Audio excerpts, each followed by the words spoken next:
And crowds cheer as thousands of people fill downtown Seattle for the city's annual Pride Parade.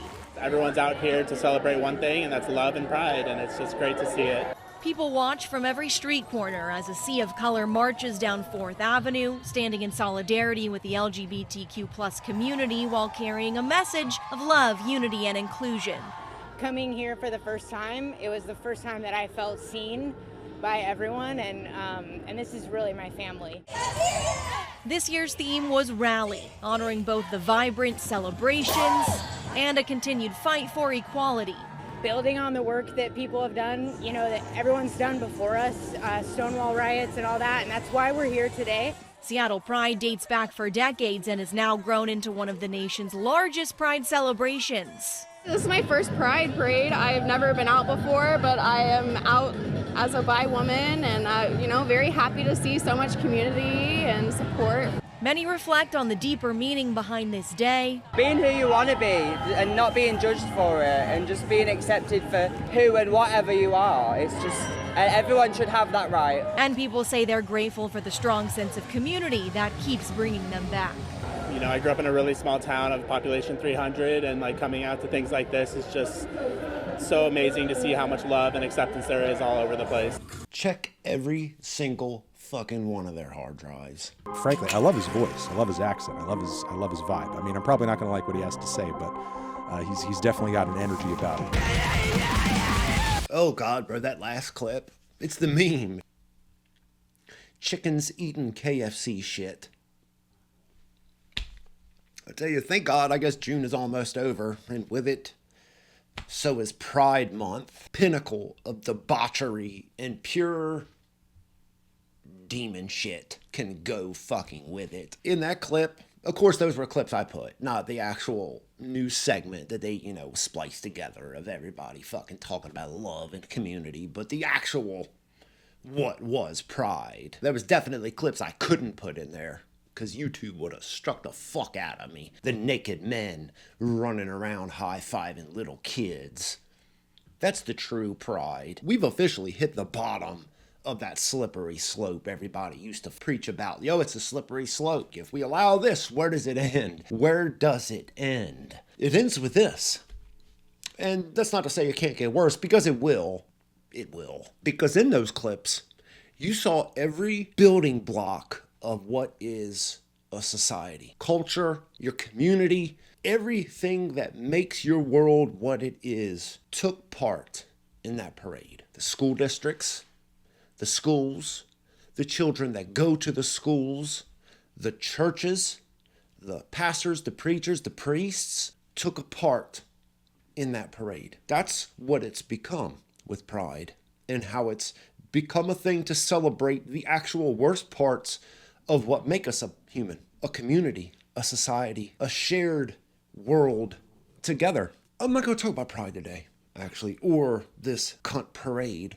What I really wanted to talk about today was, there's a woman named Katharine, God, what is that? I'm going to fucking butcher this name. Katharine Birbalsingh.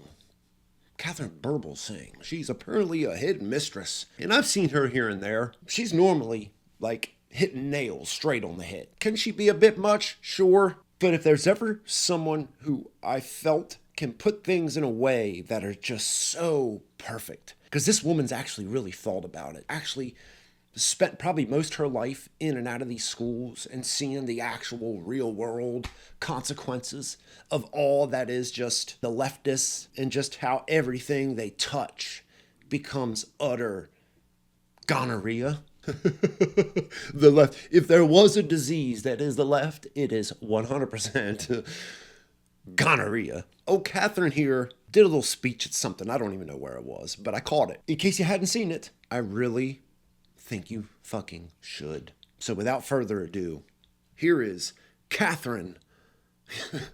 Katharine Birbalsingh. What has happened to the moral core of our young people? Something has changed profoundly in how our young people see the world. Unless we try to explain this change in our moral core and the moral core of our young people, and why we are witnessing this culture change across many Western countries, our profound lack of interest in the moral values surrounding our children has caused our civilizational collapse.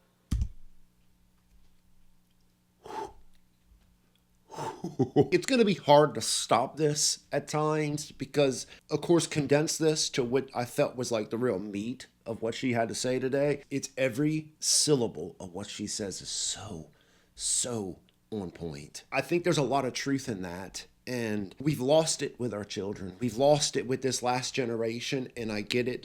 Not everybody has kids. Some people aren't messing up with their kids. You know, collectively use we, I do minimally, while also in the same fraction here in a big way. Because like there's a lot of nuance to that. It's complicated. And I think she does a real good job of clearing all this up. I think that's such a solid point. We've lost it with these children. And when you could watch the Pride Parade that we started all these clips out with, and watching kids, I'm telling you, bro, they were high-fiving naked men. High-fiving naked men, the entire crowd watching this happen. Grown, naked to the balls, naked men, high-fiving children. It's time to wake up, folks. The reason the younger generation see things as they do is because they have been taught to view people in two camps, those who are oppressed and those who are oppressors. This is not cruelty or incompetence. This is white guilt. And we are the ones who have taught this to our children. Yes. Yes, and I know you all can picture the type of people she's talking about here. The white guilt fucking especially lefty fucking women that are just the god-awful worst, demonic demons of women. People like to cling to this idea that we are inherently a superior race. The concept of whiteness wasn't invented until the 17th century. Even then, it was only used to justify oppression of people based off their skin color. So you could easily identify who was somebody in power and who wasn't. You saw a white person walking down the street versus a black or brown person, you can immediately assume social status, which if you're trying to extract wealth from those individuals, makes it very easy to tell the place of those people. So I think it's so ridiculous when people are like, oh, white people are superior, because we literally could not do anything throughout history by ourselves. We had to have black and brown people do it for us because we're so fucking incompetent. Whiteness isn't real. It's a social construct made up under capitalism to exploit wealth and extract resources. You are not special because you have lighter skin. You are not God's chosen people because you have light skin. Even calling yourself a white person doesn't even make any fucking sense, because it was something that was created relatively recently and only under the basis of creating a system of slavery and oppression. The concept of race as a whole is completely made up. Shut the fuck up. God forbid they're fucking mothers raising children. Sure. We are responsible for not teaching our children the difference between right and wrong.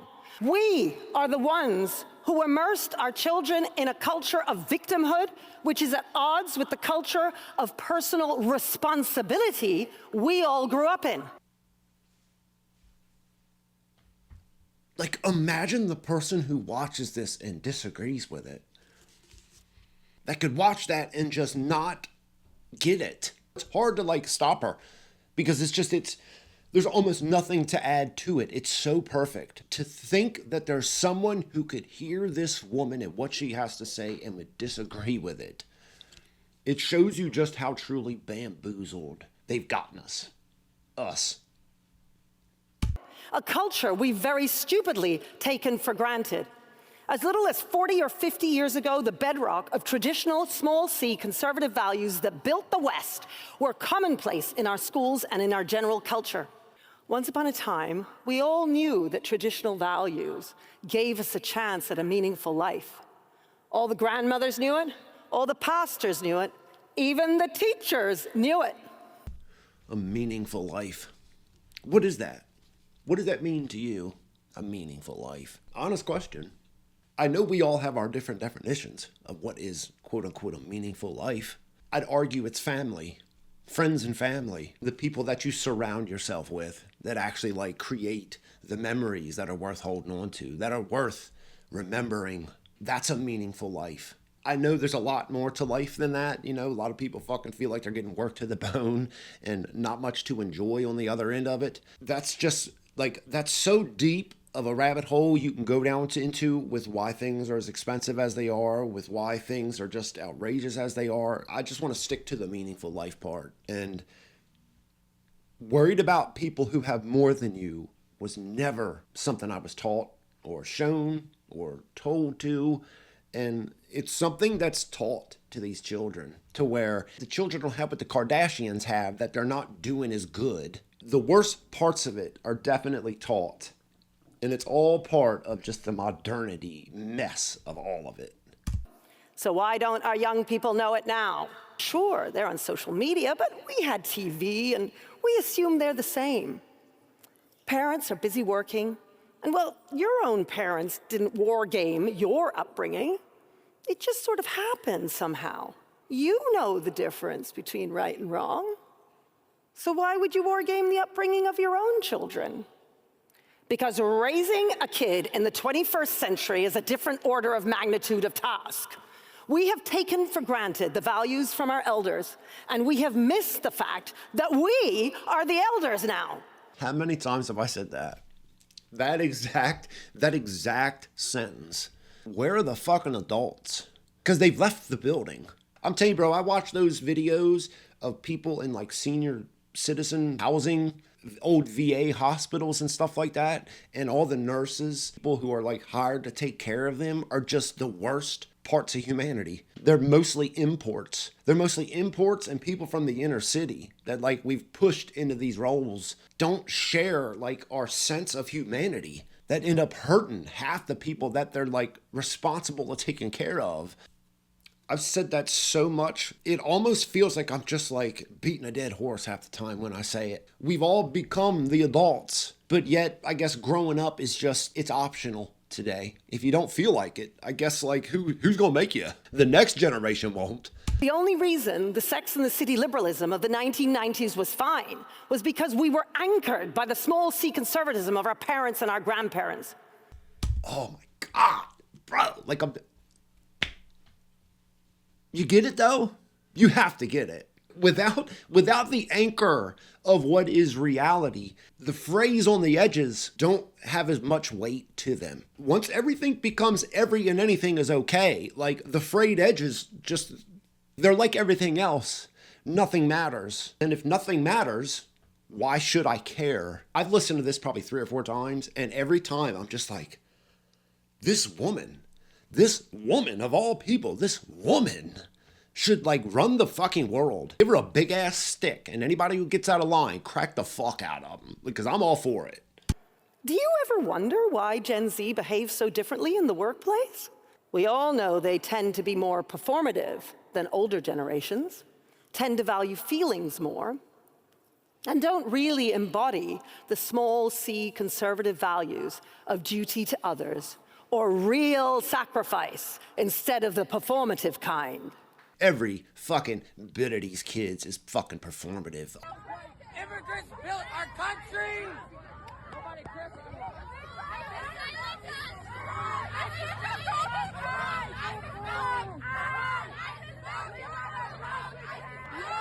It's meaningless.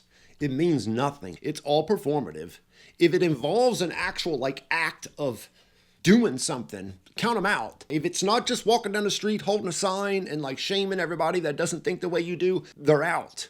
It's not worth doing. I think of it in a way where if you help someone, you don't film yourself doing it. If you actually take it upon yourself to help someone, have some empathy for someone, and do something for someone else, you don't videotape yourself doing it, and you don't brag about it afterward. So you should have seen me. I was helping this guy. I was pushing this guy in a wheelchair earlier across the street. That's in fact performative, and you're looking for back pats and applause for doing things that you as a human should want to do naturally, genuinely, not fucking pulling out your phone and recording it. Instead, young people swim in a culture of instant gratification and live your best life. You do you. Be who you want to be. That is pride personified. Be you. Do you. There's no limit. If they try and tell you that there is, they're lying to you. Anything goes. I think these people take their children to it. It is a kink fucking showcase. If we all fed into the I'm just gonna be me, the world falls apart. It's like the crazy part, like, got all this fucking shit when I was fucking younger, bro. Like, and in some ways I get it. In some ways I still kind of like hold on to that. I despise groups, but that's what I think is part of the nuance of being a human. It's part of the nuance of living in a society where like, if nothing means nothing, you have nothing. Bro, I saw a meme the other day. I looked for it. I couldn't fucking find it. I should have screenshot it when I saw it. 4 fish, like little fish, bigger fish, biggest fish. Democrats getting swallowed up by the democratic socialists, getting swallowed up by the communists, and in the end, it was like Islam eating like the last one. And I was like, bro, bro, that's it. That's it. That's the fucking last clip I chose to use in the opening, with the trans fucking woman swinging a trans flag with a Gaza flag. Like, bro, it's the women that go protest in handmaidens outfits, but would still, like, fight and watch Dearborn turn into what it's turned into. You would fight a religion that has been reformed over the last 400 years, that's ultimately given us the mess we have, but you would fight that religion and fight for the religion who hasn't had any of that reformation and would treat you worse than the handmaid's tale. That's just the magic of it all. And if you think Gen Z is bad, just you wait till you see Gen Alpha.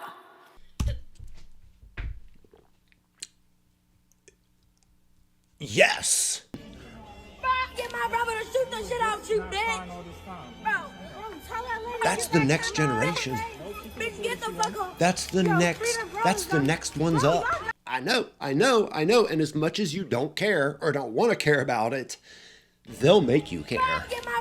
They'll be the ones making the laws when you're fucking out of the loop and you're no longer the majority because you gave it all up because you know you got white guilted into like giving it up. And they're next up. Oh, and if you think they had it bad in the fucking 60s, whoo. The culture shift comes from what children learn at school and online. Ask any young person what history they learned at school. Oh, can you guess? Can you guess what she's about to say? Kids are learning in school. And they'll tell you, Hitler, slavery, American civil rights. In fact, what little they know of history will be all about black and brown people fighting for equality against the white man, women fighting men for the vote, gay and trans people fighting for various rights. Our young people have been taught that history is simply one long story about various groups struggling under the oppressive dead white man.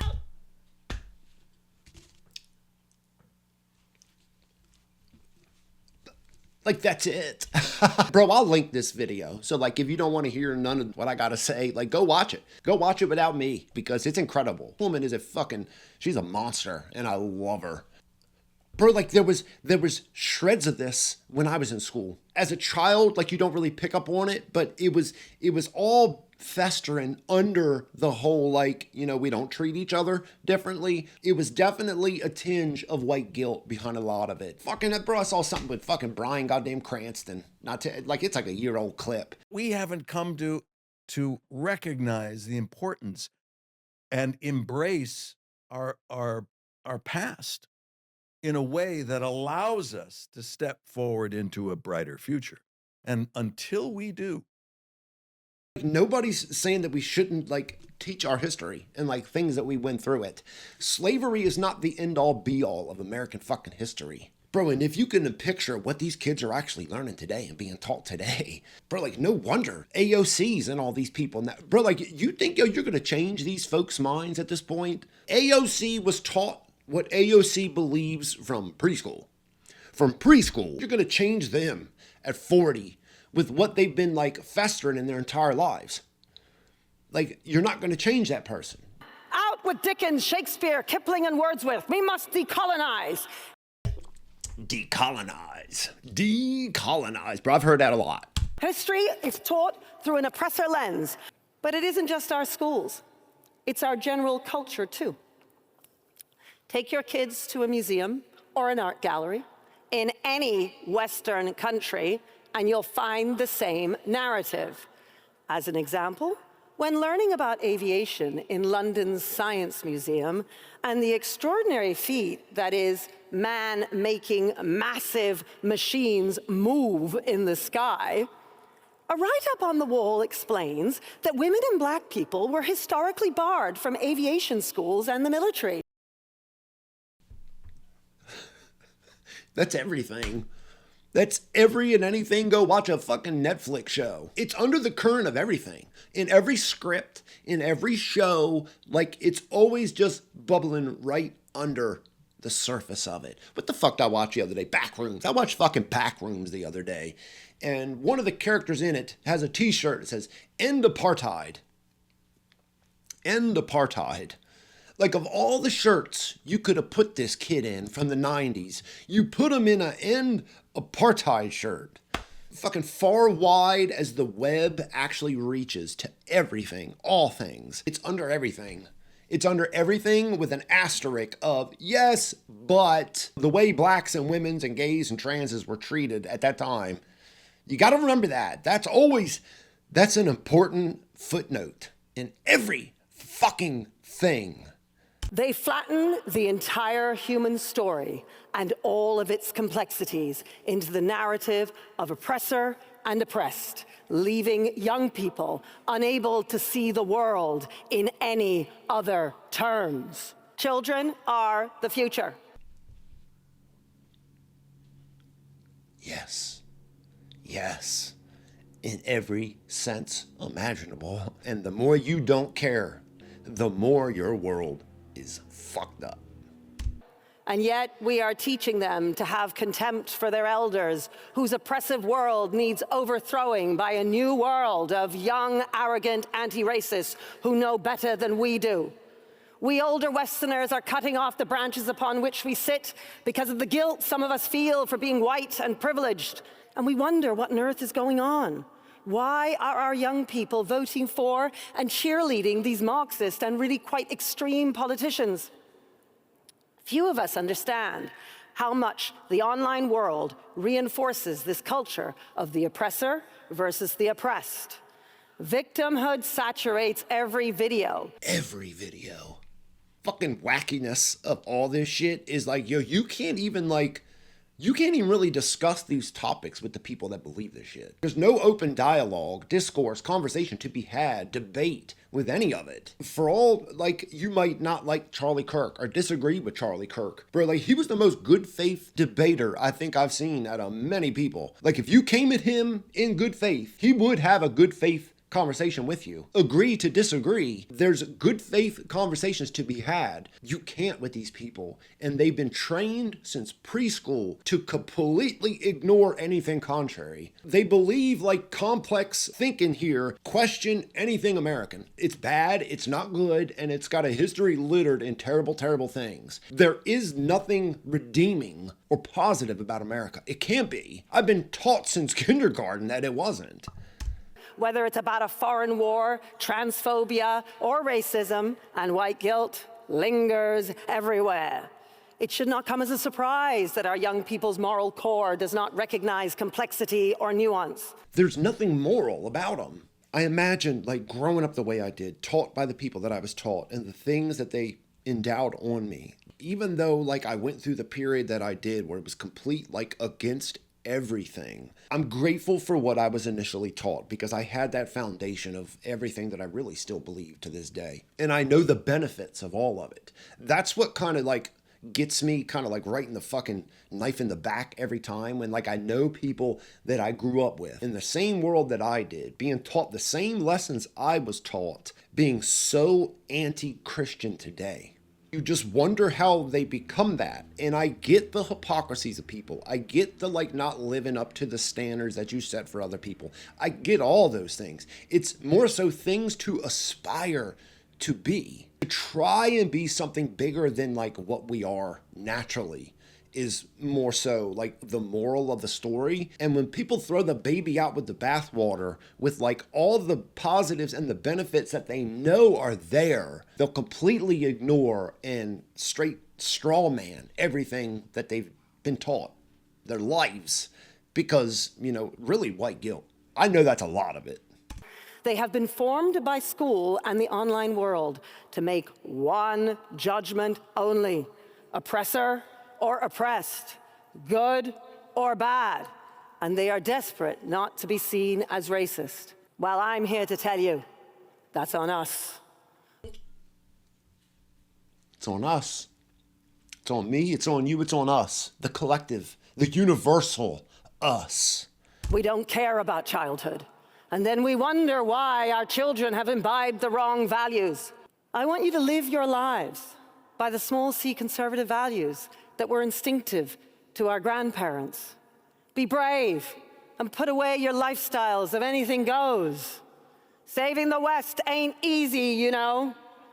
And then you need to narrate those traditional values openly with your children, your grandchildren, your nephews, your nieces, as if we're going to war. Oh, we're fucking in it. I know motherfuckers that always call culture war stuff bullshit. It's fucking just bullshit. No, it's the foundation of everything that like makes your world what it is. It might be the very most important thing in your lives. Like, we're in it. We've been in it for a real fucking long time. I'm not gonna play the old KGB clip again, but we've been in this for a very fucking long time. And you're in it. We're not going to war, folks. We're fucking already in it. To inoculate our children against the seductive ideas of victimhood and hold them to account so that they can see that they are morally responsible beings with agency. This is a civilizational failure, and it belongs to us because of what we have done and are doing to our children. We all need to be brave enough to teach children a sense of duty and service, love of country, gratitude over entitlement, hard work over laziness, forgiveness over vengeance. Oh my God. Oh my God, bro. I'm trying to tell you, I watched it and it fired me up. It legit lit a fire under me to just been like fist pumping, listening to her. Couldn't be any more clear. She couldn't be any more right. Somehow I ended up on a fucking DMX video. DMX at Woodstock 1999. And just watching the entire crowd, almost entirely made up of white people, singing along with DMX. Stop.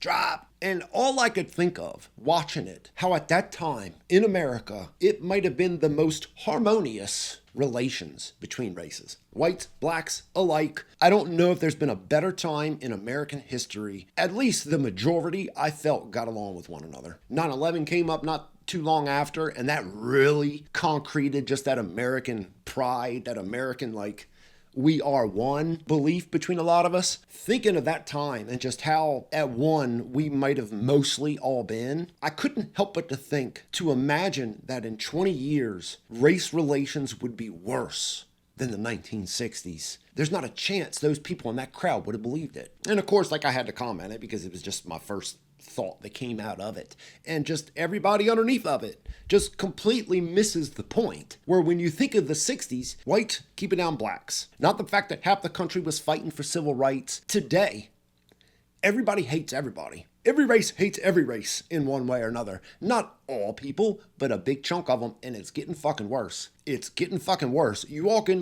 play all the it's just a curated algorithmic online thing. It comes through the screen and it becomes reality. Just does.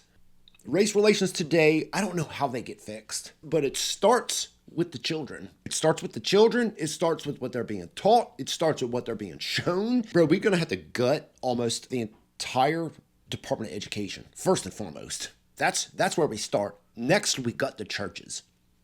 Department of Education, churches, gutted for every progressive Marxist shit idea they stand on.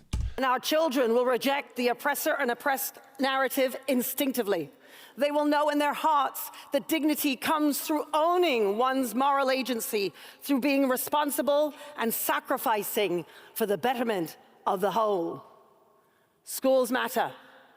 Families matter. Children matter. Save our children, and we'll save the West.